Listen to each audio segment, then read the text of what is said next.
चलिए बच्चों, तो आज मैं आपके लेकर आया हूं इकोनॉमिक्स का सबसे इंपॉर्टेंट चैप्टर जिसका नाम है फॉरेन एक्सचेंज रेट। बच्चों इसमें से कंपलसरी क्वेश्चन आता है, तो चलिए स्टार्ट करते हैं बिना टाइम वेस्ट किए। टॉपिक का नाम क्या बच्चों? Foreign exchange rate. ठीक है ना। अब इसको पहले समझते हैं कैसे करना है, क्या करना है। फटाफट से देखो बच्चों, सबसे पहले इस वर्ड का मतलब समझो। फॉरेन एक्सचेंज का मतलब क्या होता है? तो when goods and services are exchanged from one country to another।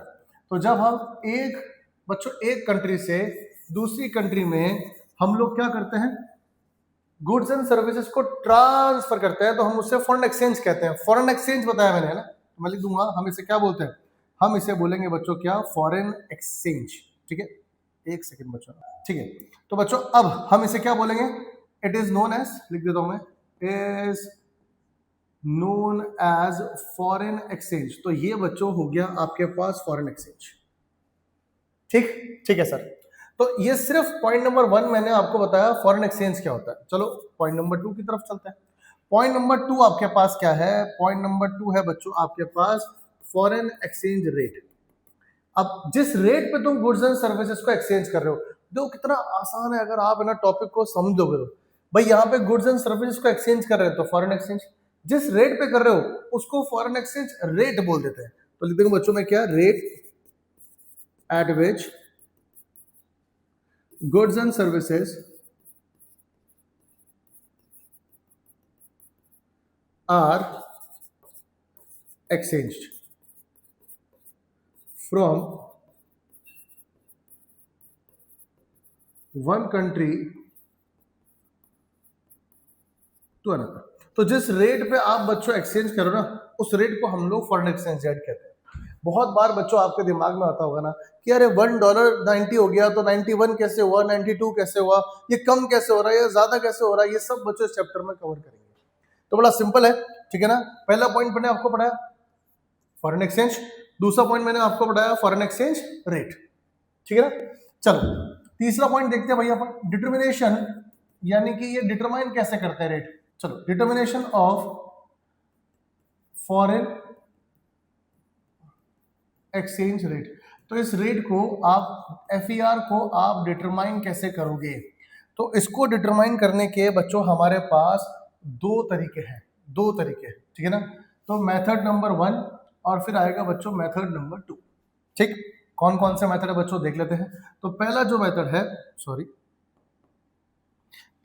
है बच्चों, वो है आपके पास फिक्स्ड एक्सचेंज मेथड। ये आपके पास पहला मेथड हो गया, फिक्स्ड एक्सचेंज मेथड। ठीक है, मतलब इसके अंदर बच्चों रेट ऑफ एक्सचेंज फिक्स रहती है, डिस्कस करेंगे। और एक है आपके पास फ्लेक्सिबल एक्सचेंज मेथड। ठीक है ना, फ्लेक्सिबल एक्सचेंज मेथड। अब ये क्या होता है बच्चों, ये भी डिस्कस कर लेते हैं। तो पहले तो फिक्स्ड, ये बच्चों एबॉलिश हो गया, इसको ना बंद कर दिया गया। तो अब मार्केट में केवल और केवल कौन सा चलता है? फ्लेक्सिबल एक्सचेंज रेट मेथड चलता है।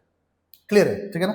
अब इस फिक्स के बच्चों फिर आपके पास क्या कहते हैं, दो बच्चों मेथड आएंगे। इस फिक्स पे भी आपके पास दो मेथड आएंगे।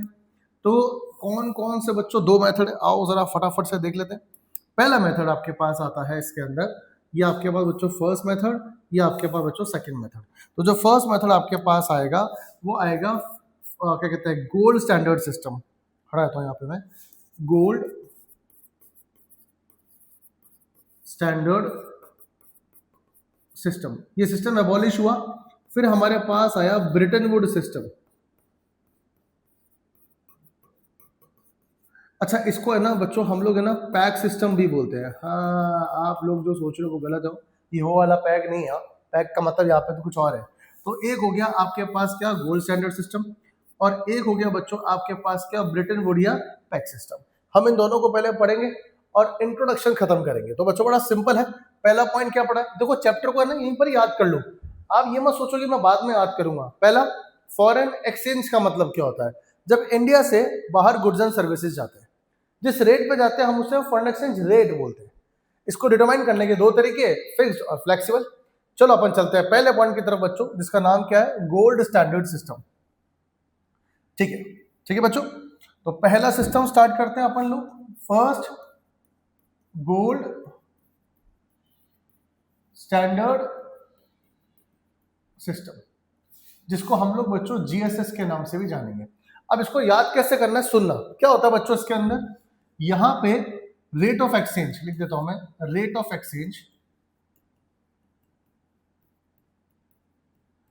Is determined. अब बच्चों सारा काम अपन फ्लो चार्ट में करेंगे, ठीक है ना, इज डिटरमाइंड।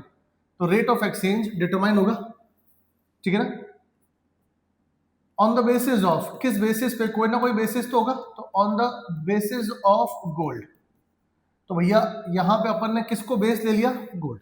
तो पहला पॉइंट क्या हो गया, जहां पे रेट ऑफ एक्सचेंज को हम डिटरमाइन करेंगे, किस बेसिस पे करेंगे, गोल्ड के बेसिस पे, है ना। And rate is fixed bye, अब यहां पे बच्चों रेट जो है ना, ये जो गोल्ड की रेट है वो फिक्स करेगा कौन, बड़े बड़े अक्षरों में देता हूं बच्चों में, कौन, गवर्नमेंट। तो यानी कि बच्चों यहाँ पे है ना, गवर्नमेंट जो है वो रेट ऑफ एक्सचेंज फिक्स करेगी। बच्चों यहाँ पे ये आपके पास कई सालों से एमसीक्यू क्वेश्चन बन रहा है, तो आप इसको इंपॉर्टेंट मार्क कर लेना। तो लो भैया, अब आप देखो कितना इजी डेफिनेशन बना सकते हो। Gold standard system means where rate of exchange is determined on the basis of gold and rate is fixed by government. Government खुद फिक्स करता है। चलो अपन एक काम करते हैं बच्चों, अपन ना एक एग्जांपल लेके समझते हैं, ठीक है ना। थोड़ा सा इसको ऊपर कर देता हूँ, अपन इसको एग्जांपल लेके समझते हैं। फॉर एग्जांपल, सपोज करो 1 ग्राम ऑफ गोल्ड, ठीक है ना, इज इक्वल्स टू $1। ये रेट तय कर दिया बच्चों यूएसए ने, ठीक है sir. 1 gram of gold is equals to ₹40, ये रेट तय कर दिया बच्चों इंडिया ने, ठीक है सर। तो लो आपके सामने रेट आ गया, $1 इज इक्वल्स टू ₹40, ये हो गया बच्चों तय, है ना। आपके पास देखो रेट आ गई। अब ये जो रेट है देखो ना, ये कौन फिक्स कर रहा है, ये कौन है, ये कौन है, दोनों के दोनों, अरे भाई सरकार ही तो है, तो गवर्नमेंट ही तो फिक्स कर रही है। तो इस तरह से बच्चों रेट पहले तय होता था। अब आप बोलोगे तो सर फिर ये बंद क्यों हुआ, कई सारी कंट्रीज ने बोला कि भाई एक काम करते हैं, अब अपन इंपोर्ट एक्सपोर्ट चालू करते हैं, रेट तो तय हो गया। तो फिर कंट्रीज बोलती कि नहीं हम 40 नहीं 45 लेंगे, 47 लेंगे। तो बाकी कंट्रीज ने बोला भाई ऐसा क्यों कर रहे हो, जब रेट फिक्स है तो आप क्यों कम ज्यादा कर रहे हो। तो उन्होंने बोला भाई आपका जो गोल्ड है वो इम्प्योर है, हमारा गोल्ड प्योर है, तो ये जो रेट है ये गलत है। तो ये बच्चों कई सारी कंट्रीज को खराब लग गया कि यार हमसे ज्यादा चार्ज हो रहा है, सिर्फ ये बोल के कि आपका गोल्ड इम्प्योर है। एग्जांपल देता हूँ, देखो आपको समझ में आएगा। सपोज करो अब है ना, इंडिया ने बोला क्या यूएसए को कि चल एक काम कर, मुझे है ना 1000 एलईडी ट्रांसफर कर दे, टीवी, है ना। बोला ठीक है साहब, रेट क्या लगाओगे, रेट लगेगा बच्चों क्या, $1 इज इक्वल टू, अब तो ये तय है ना भैया 40 तो होगा, पर ये बोलते कि नहीं हम तो 45 लगा देंगे। क्यों भाई, 5 रुपए एक्स्ट्रा क्यों, क्योंकि आपका गोल्ड है ना प्योर नहीं है। तो अब इंडिया को ये बात बच्चों धीरे धीरे खटकने लग गई कि यार ये क्या बात हुई है, एक तो रेट हमने फिक्स करी और फिर उसके बाद तुम फ्लक्चुएशन दिखा रहे हो, नहीं गलत बात है। तो बच्चों फिर क्या हुआ, इस सिस्टम को एबॉलिश कर दिया गया, है ना, इस सिस्टम को एबॉलिश किया, ठीक है सर। अब जैसे ये सिस्टम एबॉलिश हुआ, कुछ ना कुछ तो करना पड़ेगा। तो बच्चों फिर हमने क्या किया, फिर हम लेकर आए क्या, पॉइंट नंबर 2, जिसका नाम है ब्रिटेन वुड्स सिस्टम, ठीक है ना। और इसको हम लोग एक और नाम से भी जानते हैं बच्चों, क्या, पैक्ड सिस्टम। अब ये पैक्ड सिस्टम क्या है, आओ देखते हैं बच्चों अपन। इसमें क्या होता है बच्चों, समझना, इसमें क्या होगा, where currency of one country is pegged. अब यहां पे पैक्ड का मतलब है बच्चों, ध्यान रखना, ये पैक्ड का मतलब क्या, कंपेयर्ड, ठीक है ना। तो जहां पे एक करेंसी को दूसरी करेंसी से हम लोग क्या करते हैं, कंपैरिजन करते हैं, ठीक है ना, इस कंपेयर्ड, ठीक है। देखो, वे currency of one country is compared with currency of other country. तो जब हम एक कंट्री की करेंसी को दूसरी कंट्री करेंसी से क्या करेंगे, जरा फटाफट से बताओ बच्चों। सर हम इसको पैक्ड करेंगे, कंपेयर करेंगे, ठीक है ना। तो क्या होगा, rate of rate of third country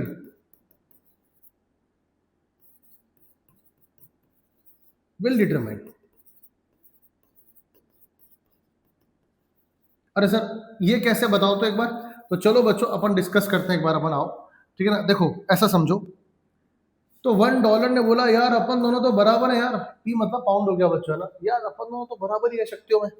pound ने बोला तेरे को पता है मेरे से है ना इंडिया 40% ही है शक्तिशाली। तो चलो ये बच्चों रेट आपके सामने आ गए। देखो दो कंट्री करेंसी को डिटरमाइन किया तो तीसरी कंट्री की करेंसी अपने आप आ गई। तो भैया $1 क्या हो गया, ₹40 के बराबर हो गया।